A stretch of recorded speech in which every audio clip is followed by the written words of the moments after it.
marqué par plusieurs épisodes, aussi bien dans sa vie d'exilé politique que dans le fonctionnement de son parti, le CDP. Rappelle des péripéties qui ont marqué cette période de la vie de l'ancien chef de l'État burkinabé avec Abdelaziz Adibou.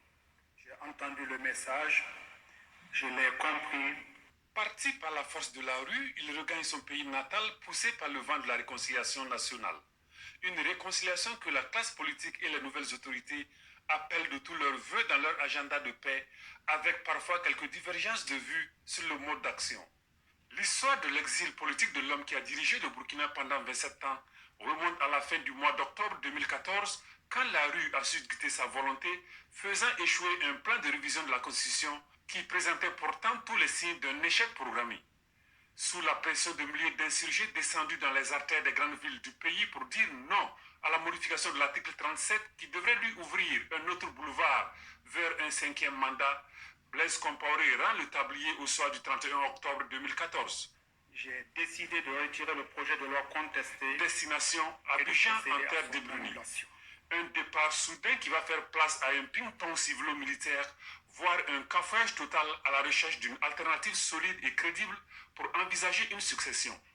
Depuis sa position au bord de la lagune ébriée, Blaise Compaoré, désormais naturalisé ivoirien par sa terre d'accueil, tente par plusieurs canaux de prouver son innocence et son attachement à sa mère patrie, le Burkina.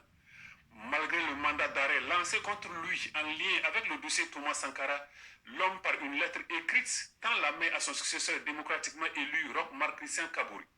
Dans son message, il aurait exprimé sa disponibilité à apporter sa contribution à la résolution de la question de l'insécurité que vivent ses concitoyens.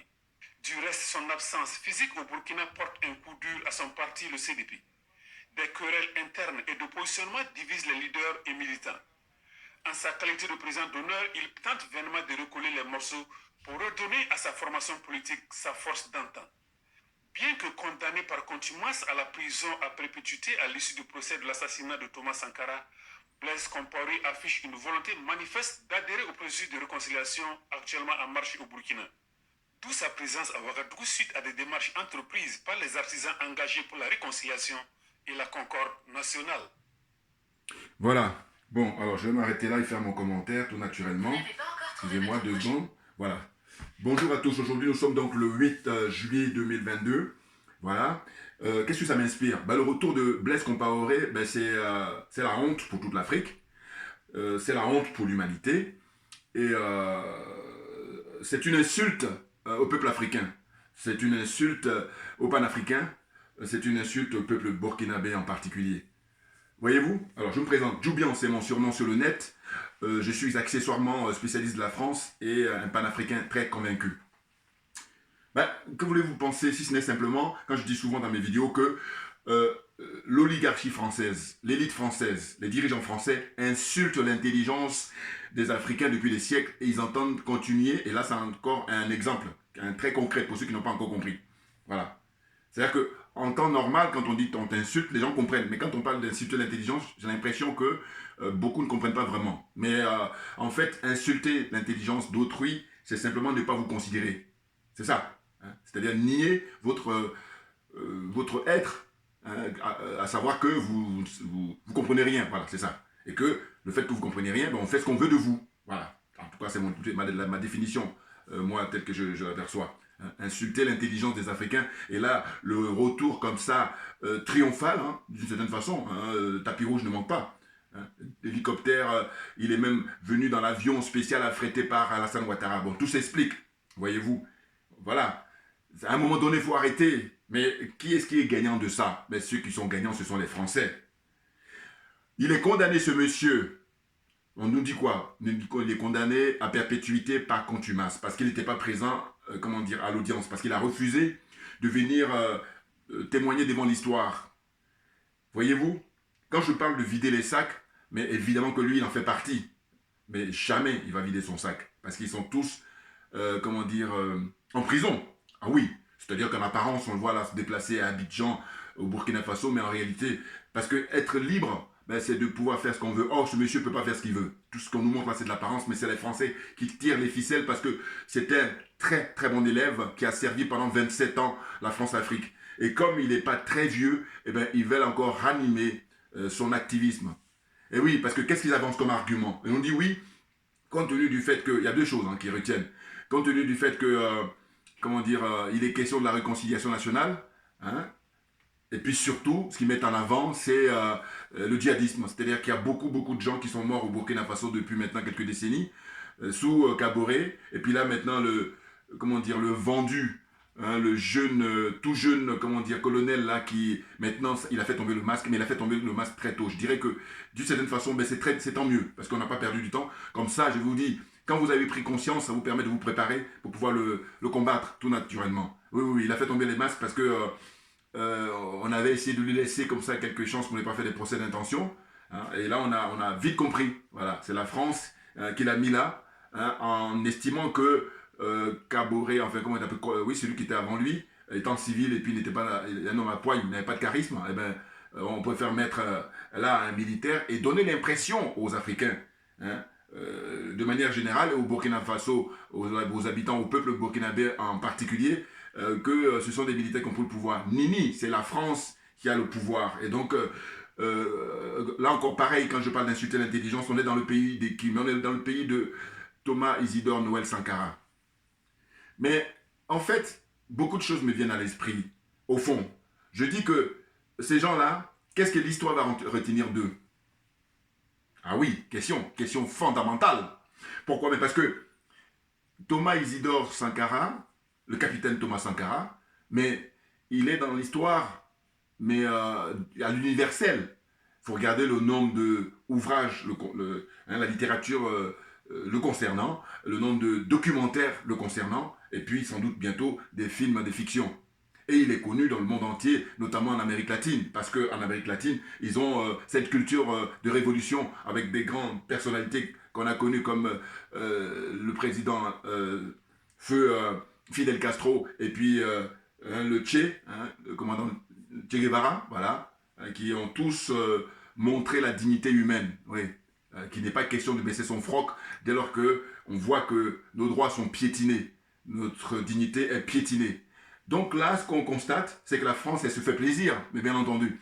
Et moi, je me dis, vous vous rendez compte, en fait, c'est au mois d'avril dernier. Donc avril, vous allez, avril, mai, juin, juillet. Donc ça fait 2 mois et demi que le verdict est tombé. Or, quand le procès a commencé, alors que le procès, il a mis du temps pour être, être en œuvre, hein, parce que le dossier est instruit pendant des années, puisqu'il a été assassiné, le pauvre monsieur, en 1987. Donc ça fait trentaine d'années, des décennies. Hein. Mais c'est volontaire en réalité, parce qu'on avait tous les éléments. Et en plus, des acteurs qui sont vivants, notamment monsieur, le protagoniste Blaise Compaoré. Mais moi, ce que je dis, c'est quoi? C'est que je dis, comme je refuse qu'on insulte mon intelligence, eh ben je dis, voilà, en réalité, Blaise Compaoré n'est simplement un lampiste. Je l'ai dit dans mes vidéos passées, souvenez-vous.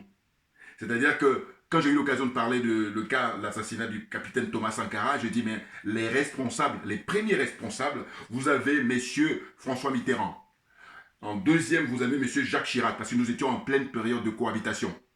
En troisième personne, et pas des moindres, monsieur Félix Houphouët-Boigny, oui, hein, le premier président de la Côte d'Ivoire, qui est un des chantres, le chantre même très important de la France-Afrique.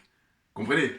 Voilà, et donc tous les partisans de Houphouët-Boigny, ils devaient se cacher. Mais en réalité, ils ne savent même pas les tenants et les aboutissants. En apparence, ils font le malin, mais ils n'ont rien compris. Et bien entendu, voilà. Donc, qui est-ce qui vient en quatrième position? Mais en quatrième position, c'est Blaise Compaoré. Et en cinquième position, on a des gens comme Gilbert Diendéré, hein, le gars qui est en prison là-bas. Voilà. Donc tout ce monde-là, moi j'ai fait une classification par ordre de responsabilité. Or, comme on a pour habitude, en fait, comme on a, non, ils ont pour habitude d'humilier les Africains, c'est que ils vont faire en longueur de journaux télévisés, des radios, et des marques de, comment dire, presse écrite, en mettant en avant hein, simplement des lampistes, hein, de second ou troisième plan, mais pas les responsables, les principaux. C'est la France qui est responsable de l'assassinat de capitaine Thomas Sankara, tout comme pas mal de chefs d'État avant lui, hein, notamment plus récemment aussi le colonel Kadhafi, voilà, le guide libyen. Vous voyez, donc en fait, en la matière,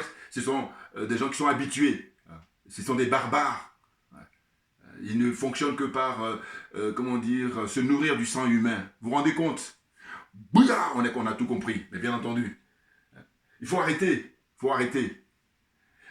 là, je pense que le peuple du Burkina, la jeunesse, comment dire, burkinabé, ne vous laissez pas influencer par toute cette intoxication, toute cette manœuvre, hein, qui veut essayer de cacher la vérité. Et quand on écoute la partie adverse, c'est-à-dire notamment l'avocat de Blaise Compaoré hier, j'ai écouté comme ça, qu'est-ce qu'il met en avant en permanence? C'est la lutte contre le djihadisme, et puis il faut arrêter de regarder dans le rétroviseur. Ah bon?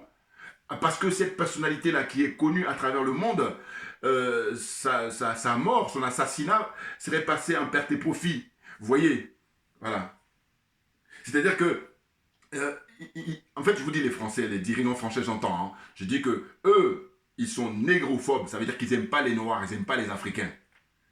J'attends que quelqu'un me dise le contraire dans les commentaires. Nobody. Mais oui, parce que, voilà. Et puis j'ai des arguments, parce que je dis, là, ils en font l'illustration en permanence. C'est-à-dire que le fait que le jeune capitaine à l'époque dise les 4 vérités à François Mitterrand, mais ça, ils ne supportent pas. Et comme ils sont rancuniers, donc ils l'ont gardé. Et puis maintenant, ils sont en train, d'une certaine façon, à travers le retour de Blaise Compaoré, c'est leur revanche qu'ils prennent. Vous pensez bien, ils sont en train, au moment où je fais ma vidéo là, ou même avant, ils ont sablé le champagne, hein, là, dans leur grand salon, dans leur grand château. Et bien entendu, ça me paraît évident. Vous comprenez? Et donc, qui est-ce qui est dans la continuité de M. Houphouët-Boigny? Ben, c'est M. Alassane Ouattara. Simplement, il n'arrive pas à la cheville de, comment dire, M. Houphouët-Boigny, quand bien même je le critique Houphouët-Boigny en permanence. Parce que je dis, rappelez-vous, quand il était au pouvoir, eh ben, même s'il était le chantre de la France-Afrique, il a quand même, comment dire, faire voter des lois, notamment avec, c'est pas seulement lui, ce sont des camarades de lutte et tout ça, de sa génération, hein, pour faire, comment dire ça, abolir le travail forcé. Bon, si on veut faire une sorte de donner des notes, je dirais que avec ça, il va s'en tirer avec un 5 sur 20. De mon point de vue, toujours, je donne mon humeur là. En revanche, dites-moi, monsieur Alassane Ouattara, il est au pouvoir depuis 2011 et jusqu'à aujourd'hui, et il a l'intention de mourir au pouvoir. Dites-moi, qu'est-ce qu'il a fait voter comme loi qui est positive, hein? Une loi positive pour les Africains au Parlement français. Dites-moi, ou même au Parlement ivoirien, enfin bon. Il n'y a rien.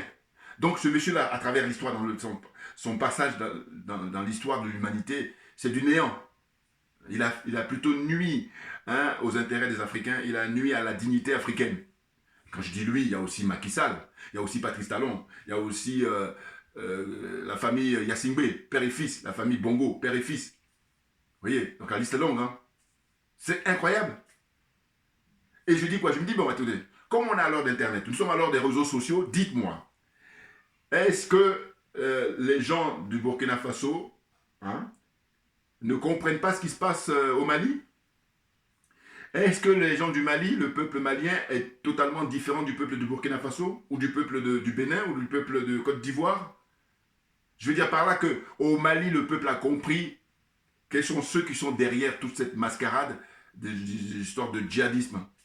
Mais si le Mali a compris, mais j'aurais un mal fou à ne pas comprendre que le Burkina n'ait pas compris. Non, en réalité, ils ont compris. Mais simplement, ceux qui, comment dire, forcent la main au peuple, eh ben, comment dire, ils acceptent la corruption, ils acceptent la servitude volontaire, hein, et avec des miettes. Et là encore, le mot est fort. Enfin, je veux dire, le mot est faible plutôt, excusez-moi. Ils acceptent des miettes et en échange, ben, ils font le sale boulot, voilà, le sale boulot tout simplement pour la France. C'est impressionnant. Mais évidemment qu'on ne lâchera rien, et bien entendu, parce que là on est parti maintenant pour ne pas revenir en arrière. Là, c'est simplement les derniers soubresauts, hein, de la France-Afrique. C'est clair, parce qu'il y a une génération consciente qui a compris les enjeux aujourd'hui. Et comme on a l'heure du numérique, on a l'heure d'Internet et des réseaux sociaux, c'est clair que là, cette escroquerie-là, tout le monde est conscient de ça. Mais bien entendu. Bien entendu. Et là, le monsieur arrive, un jet privé, tranquille. Voilà. Et puis, la justice burkinabé, inexistante. Mais c'est clair que, à partir du moment, je vais vous dire, pour être libre, il faut être comme le peuple malien, avec les 5 colonels, hein, dirigés par le colonel Assimi Goïta, et puis le premier ministre, comment dire, Choguel Maïga. Voilà. Ou alors le président Touadéra, dans un second temps. Vous voyez, ce sont des gens libres. Mais en revanche, quand vous retrouvez là au Burkina Faso, c'est la France qui manœuvre. Et c'est la raison pour laquelle, en apparence, lui, avec son treillis là, et puis d'ailleurs, il n'a aucun charisme. Et puis, Enfin bon, je veux dire, on va me dire que c'est facile de critiquer après coup, mais non. Le problème c'est que si on critiquait dès les premiers jours, on nous aurait dit quoi? On nous aurait dit non, il vient d'arriver, il faut attendre pour voir, voilà. Et puis je dois vous dire que moi, très franchement, je l'observais et puis je me posais beaucoup de questions, à vrai dire. Et en même temps, quand j'ai vu ce qui s'est passé pour le procès de Thomas Sankara, je me t'ai dit que ça y est, les choses vont peut-être aller dans le bon sens. Alors que non, en réalité, toujours pareil, on se fait avoir en permanence. Mais bon, je veux dire, c'est une bataille. Et comme c'est une course de fond, un peu comme le rappelait, comment dire, nos dévanciers, hein, le président Ahmed Sékou Touré, grand révolutionnaire, voilà. C'est une course de fond. Et sans fin, d'ailleurs. Donc là, on est dans juste des péripéties comme ça, mais l'argument qui consiste à dire, 1, il ne faut pas regarder dans le rétroviseur, 2, il y a les djihadistes, 3, la réconciliation, non mais attendez. Ce monsieur, jusqu'à la fin de ses jours, ou tôt ou tard, il doit s'expliquer sur l'assassinat de Thomas Sankara. Bien entendu. Parce que Thomas Sankara, ce n'est pas n'importe qui. Eux, ils sont n'importe qui. Parce que je dis, l'histoire, qu'est-ce qu'elle va retenir? Si vous faites la comparaison. Vous allez comparer ce que l'histoire va retenir de Thomas Sankara, et puis ce que l'histoire va retenir de J.B. Diendéré, de Blaise Compaoré, hein, et puis de tous ces patrons-là, ceux qui l'a servi. Vous vous rendez compte? Pendant 27 ans, ce monsieur a dirigé le Burkina Faso, et il a déstabilisé tous les pays africains, pratiquement. Pratiquement. Pendant 27 ans. Et j'oublie jamais de comparer ces 27 ans, lui, dans les palais, à faire le sale boulot pour les Français, pour nuire au peuple africain, et 27 ans en prison de M. Nelson Mandela, Madiba. Vous voyez, 27 ans. Donc, bon, vous constatez bien que Nelson Mandela, voilà, il a, comme dit Frantz Fanon, chaque génération doit, dans une relative opacité, découvrir sa mission, ou l'accomplir ou la trahir. Eh bien, je considère pour ma part que M. Nelson Mandela a accompli sa mission. Alors que Blaise Compaoré, il a trahi la cause. Il a trahi les besoins, les intérêts du peuple africain et du peuple du Burkina Faso en particulier. Vous voyez? C'est incroyable.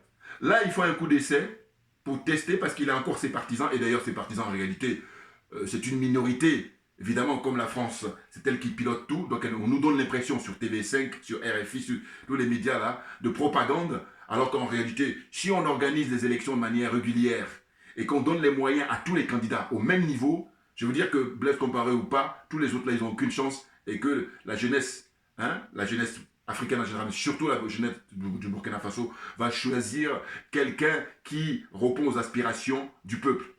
C'est ça. Or, à l'arrivée de Kaboré à l'époque, je vous dis, moi, ce qui m'avait tilté, c'était les moyens dont il disposait. Je me suis dit, mais il a mené une campagne, rappelez-vous, lors de la première élection à l'américaine. Il y avait des gros camions, des gros bus comme ça, autocars, qui avaient affrété avec son effigie. Moi, je me disais, mais attends, on est dans un pays qui n'est pas très, très fortuné, le Burkina Faso. Et quand on voit là, les moyens qui sont déployés pour sa campagne électorale, déjà, ça me titait à l'époque, pour vous dire. Vous comprenez? Donc là, Blaise Compaoré, aucune honte. Hein. Ce monsieur va se cacher en Côte d'Ivoire. Il a été escorté par l'armée française. Et c'est ça, moi, qui me tue chez les Français. C'est qu'en fait, on est conscient que ce sont eux qui sont responsables. Et à chaque fois, c'est bien pour ça que je parle d'insulter notre intelligence. Ils jouent le côté, nous sommes pour rien là. Vous êtes pour rien. Mais pourquoi, quand la jeunesse burkinabé a fait la révolution en octobre 2014, vous n'avez pas laissé Blaise Compaoré aux mains de la jeunesse? Pourquoi? Pourquoi vous l'avez escorté, vous l'avez emmené en Côte d'Ivoire, et bien protégé là-bas, bien choyé? Et encore, là où ils enfoncent le clou, c'est qu'on lui donne la nationalité ivoirienne. Mais dites-moi, que quelqu'un d'ordinaire, enfin, je veux dire, par rapport au poste qu'il a occupé, voilà, s'il devient une personnalité, eh bien, comment se fait-il que ce monsieur, tranquillement comme ça, change de nationalité, enfin, prend une nationalité comme ça, tranquille? Bon, évidemment que lui, il est le parrain de la rébellion ivoirienne. Et c'est la raison pour laquelle des gens comme Guillaume Soro, tu devrais vider ton sac, ça va aider le peuple africain. Et ça va t'aider toi-même, ça va te libérer. Et puis le peuple ivoirien et le peuple du Burkina Faso, évidemment. Mais non, il est planqué lui aussi ici, il est caché. Et comment voulez-vous qu'on puisse s'en sortir? Quand je dis s'en sortir, je parle de l'histoire du peuple africain. Hein. C'est clair. Parce qu'il y a des gens qui ont les moyens et qui sont complices de ce système-là, le système de la France-Afrique. les Tikenja, les Alpha Blondy. On leur demande simplement d'aller chanter à Bamako, d'aller chanter en République centrafricaine. Ils sont cachés. Ils font la promotion de leurs albums dans les studios de télévision. Ils font la promotion, comme ça, tranquille. Comme s'ils ne se sentaient pas concernés. Alors que Tikenja, il est resté pendant plus de 10 ans au Mali. Hein. Il allait se cacher parce que sa vie était menacée, j'imagine, en Côte d'Ivoire à l'époque. Mais s'il y a quelqu'un qui est vraiment très bien placé pour défendre le cas du Mali aujourd'hui, c'est Tikenja Fakoly. En tout cas, je parle de ce qui concerne le monde culturel des artistes. Mais non, non, non. C'est incroyable. Et du coup, souvent, je dis quoi? Je dis, mais on est tous responsables par rapport à la situation, l'humiliation qu'on peut subir, le déni ou la violation de nos droits. Mais simplement, il y a une nuance près. C'est-à-dire que c'est en fonction de la notoriété, en fonction du pouvoir de chacun de nous. Et bien entendu, il y a des gens qui ont beaucoup plus de pouvoir, et donc on se dit, compte tenu de la gravité des faits, qu'est-ce qu'ils font, ces gens-là? Qu'est-ce qu'ils font? Au mieux, ils sont spectateurs, et au pire, ils sont dans la collaboration. C'est-à-dire qu'ils aident ceux qui nous oppriment à faire le travail pour accélérer le mouvement dans l'autre sens. Vous comprenez? Donc là, tranquille le mec. Hein.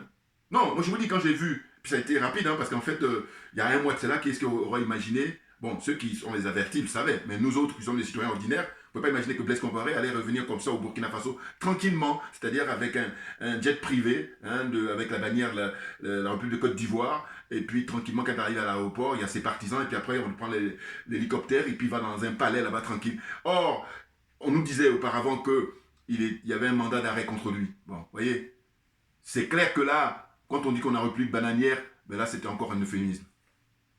Maintenant, ce qu'il faut savoir, c'est que la République bananière, c'est d'abord la France. Et d'ailleurs, ce que je constate, moi, depuis, comment on appelle ça, les dernières années, je dis qu'avec Macron, la France montre maintenant que, finalement, sa démocratie, le fonctionnement, en tout cas de sa démocratie, elle s'identifie à ses colonies. Mais je dis, j'espère qu'il me fait comprendre là. C'est-à-dire qu'en fait, les gens très connus, quand vous êtes invité sur des grands médias, ça, il faut le signaler, c'est très, très intéressant. Ah oui, oui, oui, oui. L'élection de Macron, là, à 2 reprises, en 2017 et en 2022, mais je dis, en réalité, maintenant, ils copient leurs colonies, alors qu'auparavant, c'était les colonies qui copiaient la France. Bouillard, je ferme la parenthèse. Vous voyez? Mais c'est impressionnant. Hein? Passer en perte et profit l'assassinat de Thomas Isidore Noël Sankara. Non mais attendez, qu'est-ce que c'est? Et je ne pouvais pas m'empêcher de penser là à 2 personnes comme ça, très rapidement. Je pensais à son épouse, et puis je pensais à M. Aziz, vous voyez, un intellectuel africain, panafricain, très convaincu, qui vit au Canada, et que j'ai rencontré à Montpellier, rappelez-vous, au mois d'octobre dernier. J'ai même pu l'interviewer pendant 5 minutes environ. Voilà. Parce que lui, c'est un des militants depuis des décennies pour que le procès de Thomas Sankara ait lieu. Et quand je l'ai interviewé, je lui ai demandé comment se fait-il que justement il n'y est pas allé. Il a dit, mais moi j'irai que si Blaise Compaoré, il est sur les bancs des accusés, physiquement. Et ça, c'était possible de le faire. Mais simplement, comme ce monsieur, je vous dis, pendant 27 ans, il a servi la France, eh bien, c'est une espèce de, comme ça, monnaie qu'on lui rend. Voilà. Et sachant que, comme il a bien bossé dans le passé, eh bien, la France est toujours en train de rêver pour déstabiliser le Mali. Les choses sont claires. Et moi, quand je fais tous ces constats-là, ces observations-là, je me dis quoi? Je me dis, mais il faut se rappeler là aussi, quand le capitaine Thomas Sankara, à l'époque, était au pouvoir au Burkina Faso, eh bien, la France, voyant qu'il avait une volonté d'indépendance et de souveraineté pour son pays, ils lui ont monté là une espèce de conflit avec le Mali à l'époque. Souvenez-vous, souvenez-vous. Donc là, les Français, pour humilier les Africains, ils ont l'habitude et ils adorent ça. Mais en revanche, ils ne supportent pas que des Africains les humilient. Que des jeunes soldats là, au Mali leur montrent toutes les couleurs, ils leur donnent des sueurs froides là, en permanence. Là aussi, ils le notent. Mais quoi qu'il en soit, c'est une question de génération. Et là, maintenant, elle aura du fil à retordre avec la nouvelle génération, qui est dénuée de complexes, qui est dénuée de, comment dire ça, aliénation et qui ne veut pas entendre parler de corruption. Voilà. C'est ça. Là, ce sont des nostalgiques qu'on voit là, en train de faire la fête pour accueillir Blaise Compaoré. C'est des gens que je dis, voilà, ils sont bloqués au XXe siècle. Tout simplement. Que voulez-vous que je vous dise? Comment ça se fait qu'on a l'heure d'Internet, on a l'heure des réseaux sociaux, et puis ces gens-là, quand on connaît l'histoire de l'Afrique, quand on connaît l'histoire du Burkina Faso, quand on connaît l'histoire, la révolution du Burkina, et puis là, ils font comme si de rien n'était. Non mais attendez, je parle de corruption morale dans un premier temps, et puis corruption matérielle dans un second temps. Parce qu'il faut nous montrer quel est le bilan de Blaise Compaoré au bout de 27 ans. Quel est son bilan? Et puis vous allez voir le bilan de Thomas Sankara au bout de 4 ans. 4 ans.